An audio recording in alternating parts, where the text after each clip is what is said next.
Hey everybody, welcome to another episode of Cash That. This is your host, Joe Dellera. This episode is once again brought to you by our good friends at Props.Cash. Props.Cash, the number one player prop betting tool in the market. I use it every single day with my sports betting, whether it's the NBA, which is about to end, or like the WNBA, Major League Baseball, hockey, NFL, whatever the sport is, I'm using it. They have so much advanced data. They have so much advanced analytics, and it's all compacted into one app, or you can even hop on the website if you're more of a desktop guy, and you can get all of that with just one monthly membership, and you get that for 25% off your first month with code Dellera25. Guys, today we have a very special guest. He's a returning guest, recurring guest, probably I think one of our first recurring guests, honestly, but we've got Matty Chucks in the building to help me break down Game 4 of the NBA Finals. Matt, how you doing, buddy? I'm doing fantastic, man. Living the dream. NHL Stanley Cup, NBA Finals, MLB season. I wish we had a better series, honestly, in both championship series in both sports. But other than that, this is like the grind out months of the gambling world, I guess, when people just kind of want to wait till football, etc. Some people, just kind of usually don't do baseball, but you got day games, night games, gambling 24/7. What can you not love in this time of year? I know. I will probably start dipping my toe back into the water. There's been a couple bets popping in the action app for me for the MLB. There's a lot of data, honestly. There's a lot to go through, and it's like I just can't give it enough time during the NBA season. It's impossible. And I don't want to give out stuff that I don't care about, right? Like right now. But Matt, this series, it's 3-0. I know, I think both series are, right? The Stanley Cup is as well. 2-0, might be 3-0 by the time this comes out, but yeah, because I know producer Corey's not here, but I know you were upset that you couldn't chat with him for a minute about some of the losses here in the playoffs. Yeah, the Rangers are gone, so now it's like, do you ever watch a finals and not really care who wins? And you're just both sides have a story. That's kind of what it is right now, Hey, dude, so that's fair enough. There's no villain. It's fair enough. I get it, man. But look, for the NBA Finals, right? It's 3-0. What has been your number one takeaway from watching the series? I mean, it seemed somewhat competitive, but at the same time, Boston's really felt to be in control of each and every game. Yeah, I think just it comes down to Boston's depth, with and without Porzingis. With Porzingis, you saw what they were able to do. And it just seems like they've been here. It's just, we've seen these finals time and time again. Honestly, this reminds me of the finals between the Celtics and the Warriors when the Warriors were the team the Warriors were the team that's kind of been there. And it just seemed like they knew how to respond to certain things. And the Mavericks are the worst team, for everyone kind of knows that. And then B, the lack of experience from basically everybody on the roster that is playing. It's just tough because I feel like you see runs for the Celtics where you're like, that was a good player. They're responding well. And the Mavericks are kind of just they're reacting a lot. They're reacting like they're not supposed to be there. I don't want to throw shots at Luka, but a lot of guys in the team, I feel like are just getting easily flustered, easily frustrated, and kind of worrying too much about the refs dictating rather than playing, which again, like I was saying, reminds me of the Celtics 2 years ago in the other spot. Yeah, I think that's a pretty good comp. And one of the things, you brought up Luka, obviously, and one of the things that I think has been honestly, I think it's been a little unfair. His defense sucks. I think that we know that everybody's fine with that. But people are talking about there's stuff on ESPN. They're like, oh, the blow by rate, and there's this and there's that. It's dude, this is not new news. Number one, yeah, and also I think that he's fine. Given the fact that what he brings on the offensive side of the ball is so transcendent generally, right? That Boston slowed him down. They've made him relatively inefficient. But I feel like what he brings on the offensive side of the ball is so transcendent that you're normally you're okay with him being not a great defender, but still picking up steals because he's got high basketball IQ. He knows where to be, kind of gets in the passing lanes, whatever. Some of those things that don't show up in the stat sheet. But you play a Boston Celtics team that can play true 5 out. And not only that, but they have 4 guys that can create off the bounce. And to me, that's been the major problem for Dallas. It's because like their defense has been fine, but Boston's always able to kind of like get extra looks or like get a little bit something going on because of the way that they play. Do you take anything from this series, like saying like that? Because I know that we've kind of pushed back on Boston being like really, really elite, but like when you watch this series, is it more of like a matchup thing, or do you think that Boston is just like they're an all-time team or they've had an all-time season? Yeah, it's tough because they don't feel like an all-time team when you really think about, and I think that comes to, it's like we've been so spoiled with all-time teams recently, where I feel like that could be it. Like, you know, you look at talk about the KD Warriors, you know, some LeBron teams that have LeBron. There really is no LeBron-esque player. You know, their stars are 1A, 1B. But as far as like getting Drew Holiday, who's one of the best defensive guards in the league for nothing, I don't think they're an all-time team. I just think that there's such a bad matchup for the Mavericks in the sense that their guard defense is outstanding. Yeah. And what the Mavericks are going to do is they really just have two guards. Yeah. And, you know, they have, you know, lob threats, etc. But, you know, they have two guys that play great defense. They play good team defense. They've been together for a while, minus the Drew Holiday acquisition, but that he's an easy defensive learner. He's like, nobody's complaining about that. Like, right. Yeah, exactly. So, I mean, like, I think it's just a bad matchup. I think the Mavs really just, we talk about how brutal the West was, but realistically, like, they didn't go through the Nuggets. The Nuggets had two tough series. Say if you want about the Lakers series, that was tough for the Nuggets, even though it was a short series. Then the Timberwolves series was brutal, and the Timberwolves kind of barely squeaked by that series, where I think they were just like a ripe for the taking, and that matchup was better than the Celtics. I think it's just a poor matchup. And back to the Luka defensive thing, like, you know, they take account that that's going to happen. I was going to assume that they are saying, hey, Luka, you can allow them to go by you because we're going to have these guys here, here, and here, and force this, and this. You know, in high school basketball, when you play, like, I hated that. We used to force guys baseline. I used to hate it because I used to think that people in the crowd would think that I just sucked at defense, but I'm like trying to force him to go this way. And with Luka, like, you know, they're going to attack you. It's not like he's like a random, you know, fourth or fifth best player that just sucks at defense. Like, he's bringing so much offense to the table, but they're going to work around the defense. And I think that they're just going to, you know, in the NBA, LeBron and JJ Redick talk about it on their podcast. It's just like, you have, like, the offenses are so good, you have to pick and choose basically what you want to beat you.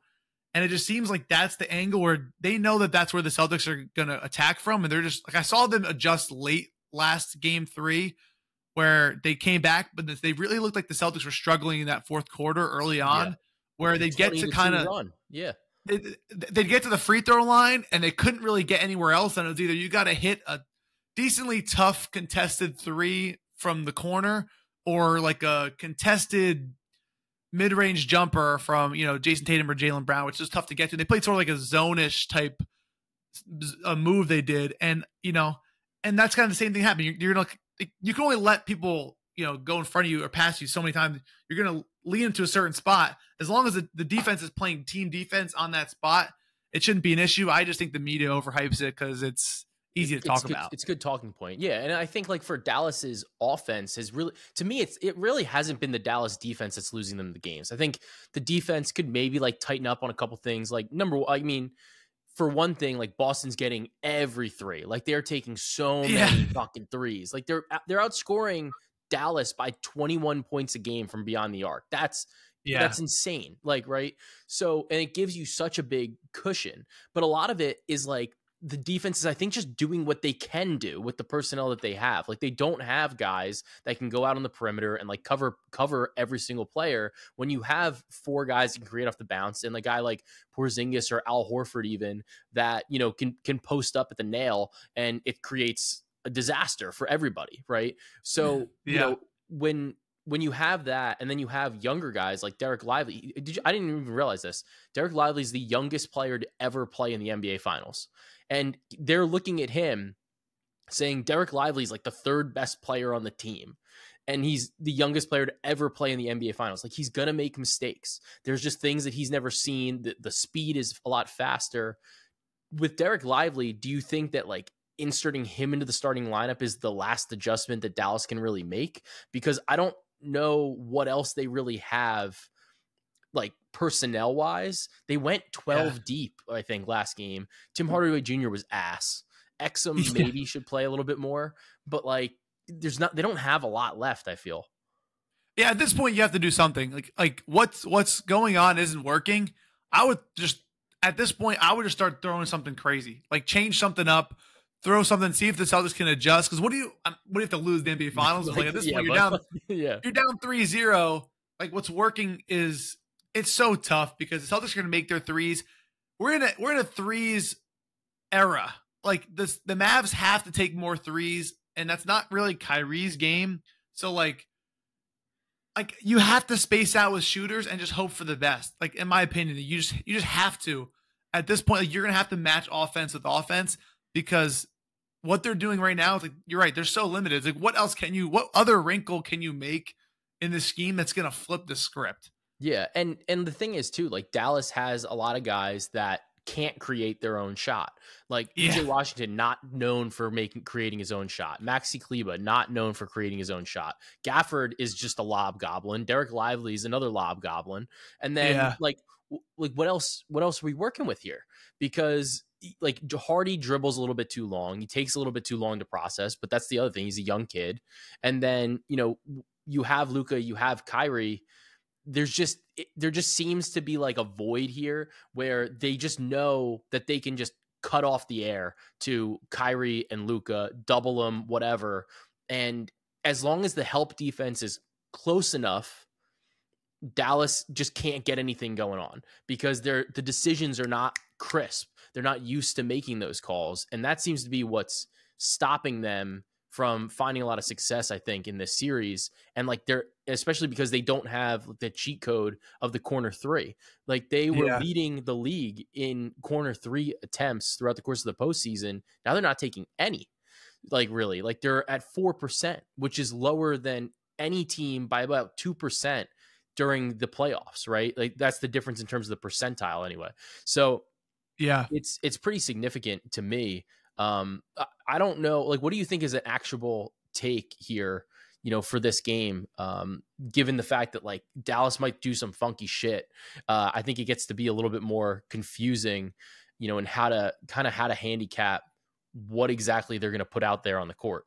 Yeah. I mean, honestly, I might get roasted for this. I'd fucking play Tim Hardaway and just try for a little bit, throw him out there. Like what the Celtics do with Sam Hauser, especially in game 3, he came out and he had the green light. He was like, I'm going to get a couple minutes.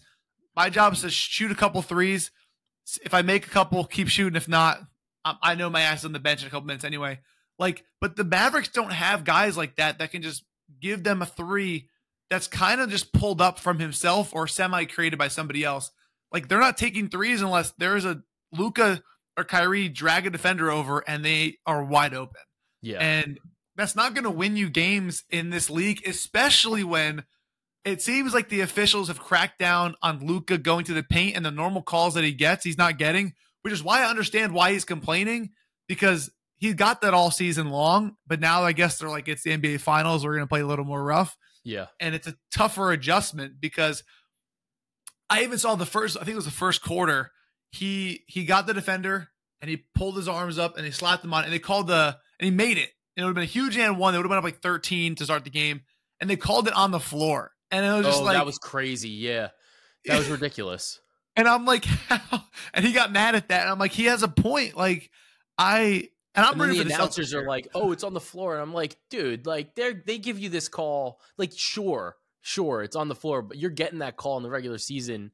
And it's not that it's not a foul. Like, it's not even one of those where you're like, like play on. It's like, it was clearly a foul. It's just like they give you the continuation in the regular season. Like, you called it. Like, you can't not call. You either don't call that or that's an and one. And things like that early on were just like, when stuff doesn't go their way, this is back to your point of the way it feels. Like, when stuff doesn't go their way, it seems like they crumble very easily.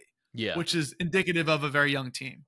And I mean, props to them for having that run late. Like, it was like whatever it was, 20-2 or 22-4 or something like that. Like at the end of the game, awesome run. But at the same time, obviously it left them short. And it's like, if you have that type of run earlier in the game, maybe you leave. Maybe like you win this game because Boston's like, you know what? Fuck it. Like we'll get you in game 4. They're not really like that type of team, but still, like, maybe you do have the opportunity where they're just like, like, you know, we're not going to push to try to win this game that we're down 30.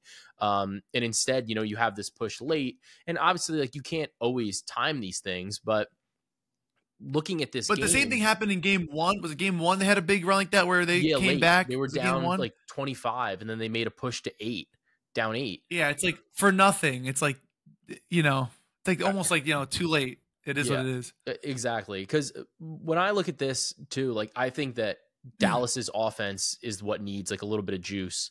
And if you do think that you need a little bit more juice with the offense, it probably swings a couple of the things for their rotations, right? They played like an 11 or 12 man rotation in game 3. I would imagine they probably try to tighten that up. Maybe Luka gets more minutes. Kyrie gets more minutes. I mean, Kyrie already played 45, but if they go to a more offensive oriented lineup, my best bet for the game, like in terms of a side or a total, was I like the Celtics team total over 105.5. They've gone over that line in 11 of 17 games throughout the course of the postseason. This series, they've had 105, 106, 107. The reason I like this, even though they're right there, to me, looking at these games from Boston, they're winning. Their offensive ratings about 111. That's 11 points shy of their full season mark during the regular season. It's about 6-7 points shy of their postseason offensive rating throughout the whole entire postseason. And I think that they haven't shown like an A+ offensive game yet during this series. They've done well. They've managed to create shots. I think Dallas has done a pretty good job of limiting a lot of their options, cutting some of the water off. But at the same time, I wouldn't be surprised to see one of these games where Boston puts up, like, they're shooting still like 33% from 3. They shot almost 40% from 3 over the course of the season. I wouldn't be surprised if one of these games, Boston just has one of those spots where they put up like 125, 130, and, you know, just really blow their brains out, you know, in just a crushing type of fashion. Yeah, I agree. I think the matching the defense versus defense isn't really gonna, like, defensively they can't compete. I mean, offensively they could try. Luka and Kyrie can do it a little bit. I do think the game, and both teams are pushing the pace. It seemed like the Celtics were trying to push pace before they get set into that zone. If you looked at like that weird, I don't even want to call it a zone, but like it kind of was. It seemed like when Jaylen Brown got Luka's 6th foul, like that was such a dumb play by Luka, because it was stupid. Like, you're never getting that call ever. Yeah. But my thing is, like, you knew that they were trying to push the pace. I couldn't tell if that was off a make or not. If that was off a make, that's a problem, because Celtics were just trying to get out and get going. Like when they were, it seemed like in the half court late in the game, like they kind of didn't know what to do. So they're going to try to push the pace 24/7. And that's why I do like that on a team total perspective, because it seems like they're going to just try to run and gun early. And if the threes are falling, forget about it. Yeah, and to me, because they played this finals, like the finals have been played at like a 93 pace or so, which is slow, like relatively.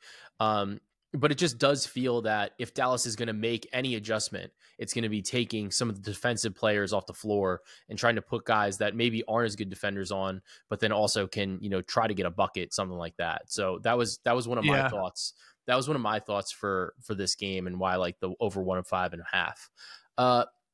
Looking at the series, do you think, you know, Jaylen Brown has been incredible? He's the favorite to win Finals MVP. Do you think that he should be Finals MVP? Do you like?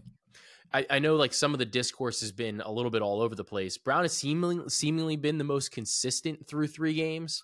But it's just, I feel like it's always like a talking point. This Celtics team is so balanced.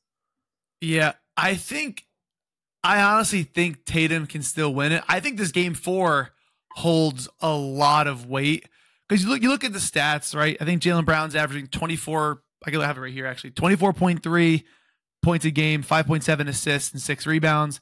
And Jason Tatum's averaging 21.7 points, 7.3 rebounds, 7.3 assists, 8.7 rebounds. So he's averaging 2 more assists and almost 3 more rebounds, but averaging 3 less points. The difference is Jason Tatum had a monster first half, and Jaylen Brown had a monster second half. So the eye test is like, oh, Jaylen Brown won them that game, which is true. But if the halves were switched, you'd say the same thing. It's just like the timing. Both guys had monster halves regarding what they did. So for me, I think it's still up for grabs. I think they want to give it to Tatum. I think from like a leader standpoint, there's really nothing. There's almost, I feel like Jaylen Brown really has to earn it. And he won the Eastern Conference Finals MVP. And I feel like just for like the team morale, just splitting it kind of makes sense. It's been a little weird because I felt that Tatum has been more impactful through the games, even without scoring. But like the discourse has been so bad for Tatum.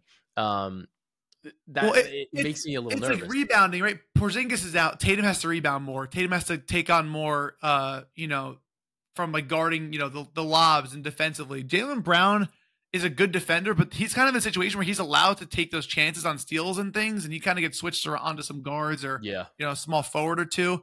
Where I feel like Tatum, you just don't see what he does as much because it's not pretty, because he has to guard the lobs or be down low, grab the tough rebounds.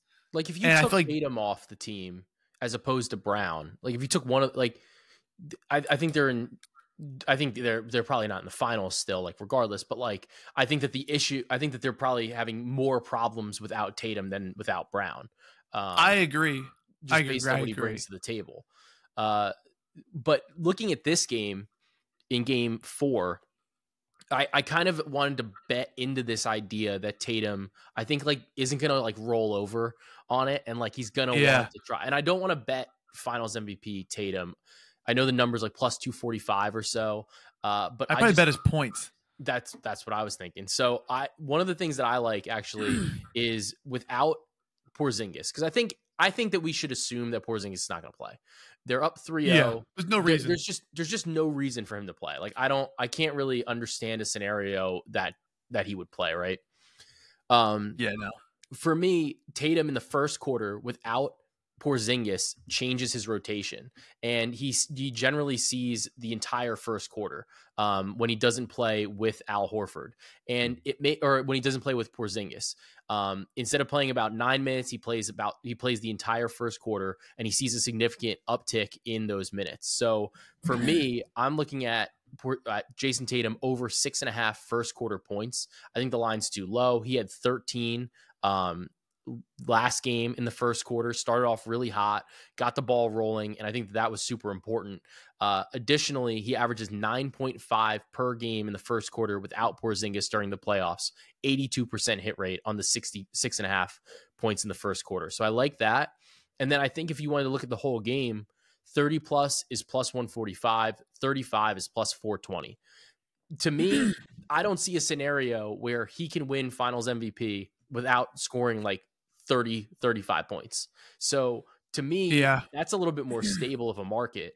And I can just bet plus 145 or plus 420. Potentially, he might not even win finals MVP with that type of performance, but I feel like I'd have better legs. I was I was thinking to myself, could the Mavericks steal this game solely on the fact that both of them just try to play hero ball, trying to win MVP? Possible. And I'm I thought Jason Kidd had a brilliant chess move by just saying that Jaylen Brown was the best player on their team. That was high level. It was good. Back to the wall chess move.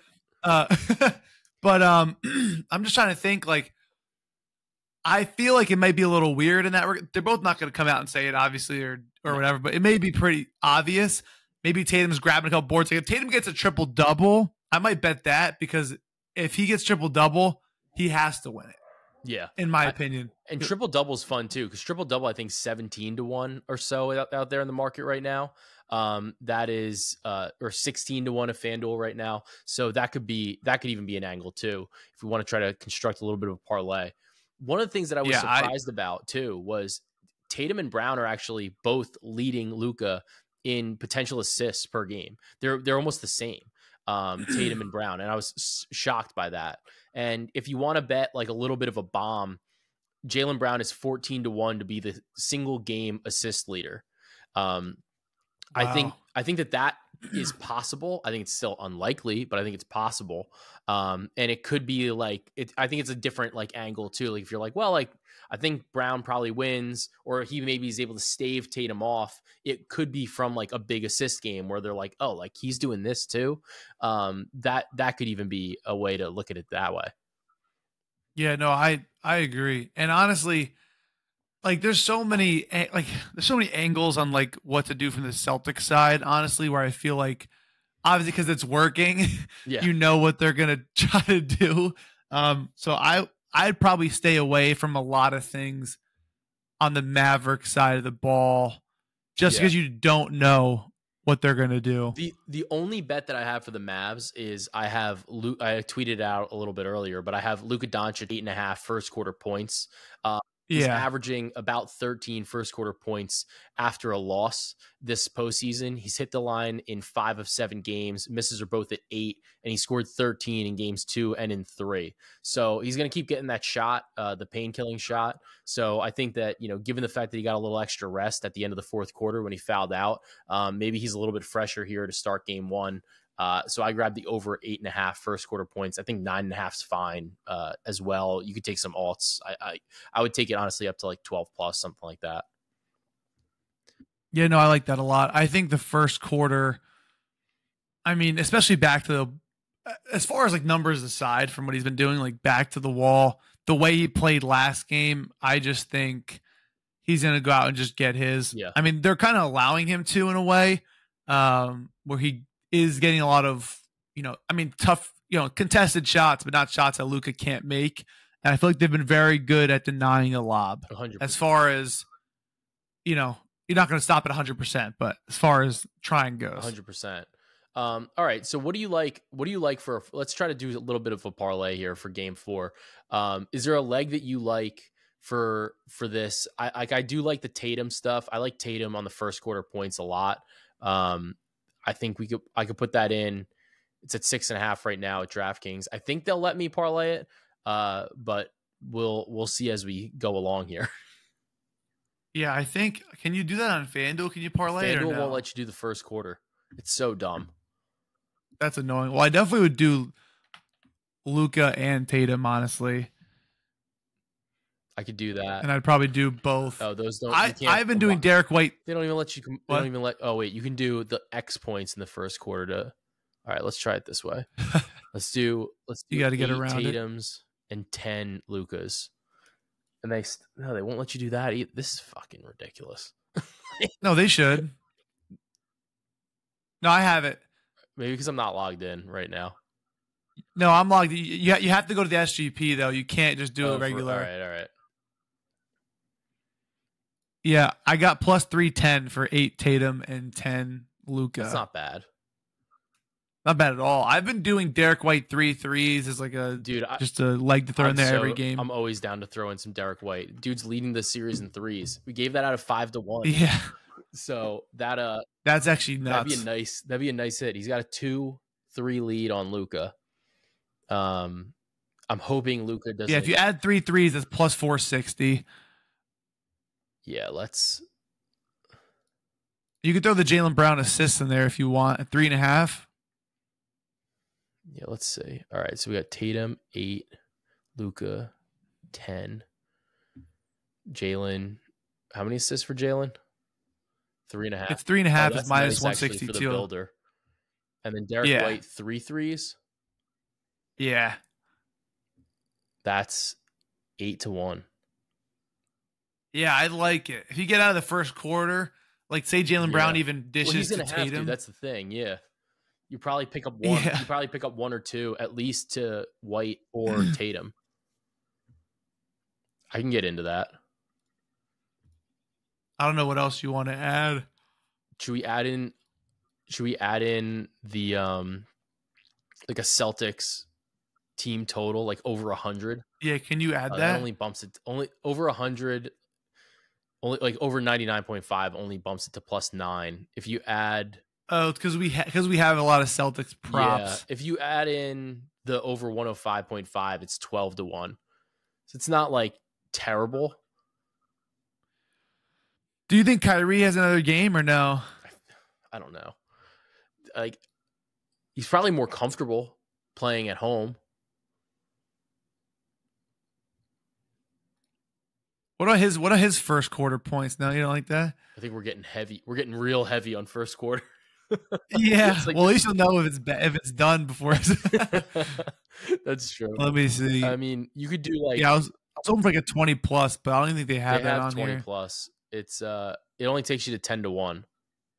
Yeah, I would. I don't think I would add that. I think the 8-1's like not bad, honestly. Given kind of like what these circumstances are, unless you want to add like Drew has been pretty solid on the boards. Drew, you could add 5+ boards. You could add Drew or Tatum all rebounds. Tatum's like because he missed last game too. Like you could do Tatum 8+ rebounds and you get to plus 950. Is there a like boost? No, there's just a no sweat. Oh yeah. I mean 9.5 to 1 ain't bad at all. I could do that. I could live with. I feel like this is very doable in this game. Yeah.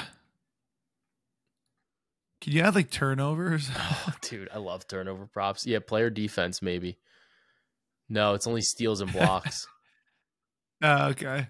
Yeah, I like this. I could maybe see if they had like Gafford like all under like 1.5, I would take that on the blocks. But I don't think they don't have the over the all under. Oh, okay, yeah. All right, I'm cool. I could lock in it to like a 9.5 to 1. Yeah, I like this a lot. This is pretty juicy. So this is Tatum 8+ first quarter points, Luka 10+ first quarter points, Jaylen Brown over 3.5 assists, Derek White 3+ threes, Tatum 8+ rebounds, plus 950 on DraftKings. I'm locked and loaded. That's cashing. That's a smack.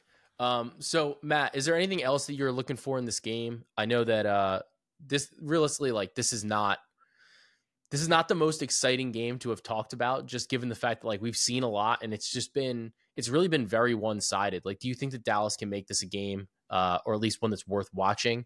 Or are you just kind of saying like, all right, like I'm gonna start counting some Boston money? I do think that they can make it interesting. I'm not sure they could pull it out because I love seeing, you know, the end of the fourth quarter, and in that fourth quarter, I do feel like I'm not going to say they figured it out, but I think they did enough to figure out maybe to stop them for a game and cause adjustments. Solely because like I saw the way the Celtics were playing, and it was like they were missing open shots. Like they looked actually like a little bit flustered. Again, they could have looked at the film, and you know, it's like the Mavs, you know, a little too late. They could have figured it out now, but I'm assuming they're going to go towards that defensive scheme again. And if Luka has an all-time game, and if Luka doesn't even foul out there, who knows? The Mavericks could have, you know, squeaked out with the W there. But I'm praying for a close game. I think the books think it's going to be a close game. I think they might get a lot of Celtics money in this game if we're being honest. But you know, it could be a gentleman's sweep after, but it's so tough because like every time the Mavericks have responded, the Celtics have just closed the door. So as much as I want to say it, I wouldn't be shocked either way, but I think I'm leaning that it's a little closer. And they might be able to pull it out. I mean, every game has felt like Dallas has had a chance. There has not been a game where I watched it, I'm like, oh nope, like they're cooked today.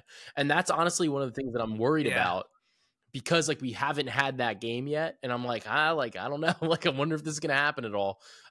If you had, like, I'm trying to think of the right way to like express this basically, but like if you had to say how many games Dallas can force this, even if they win game 4, is like, do you really think that they win much more than that? Or is it, you know, go to game 5 on the road and just get your brains kicked in Boston? I think that's what happens. I think that's exactly what happens. And I'm probably like, I just think they don't have the manpower to claw back enough. And I think Boston's so good at home and what Kyrie's done on the road, like it's just like almost like it's been rough.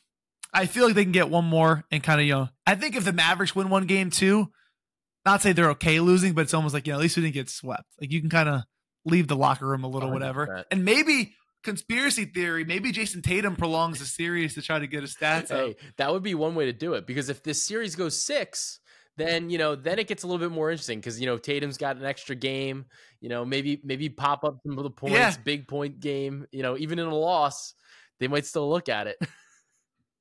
Because I'm thinking, Tatum's like, okay, no teams come down from 3-0. Maybe he's like, hey, if I have 5 more points than Jaylen Brown, we can lose this game and I'll make up 5 more next game. That's the way to do it. So Matt, before I get you out of here, give me a recommendation for all the listeners here. I got 2. I came prepared with 2. 1, pimple patches for my guys who still are below the age of 30. I know. Because if I had pimple patches in high school, it would have been a game changer. But they're just great. You put them on. I got this big mountain right here. You can see I had it on all day. Not all day, for the last couple hours. They're just good, easy, solid, rip them right off. But the second recommendation, I had a lot of margaritas the other day, and I was in this town called Somerville, New Jersey, and there's a retro game store. And I walked in, a little drunk, and they had the old Guitar Hero bundle, and I bought it. And I've been playing it nonstop, and it's amazing. So my recommendation is maybe go down a vintage retro path of your past and indulge, because it's been great. That actually sounds like a lot of fun. I don't know if my arthritis could handle it at this age, at the ripe old age of 32, but it might be, it still might be something to dabble with. I'm going to recommend I also have 2 recommendations. One of which is I'm a bourbon guy.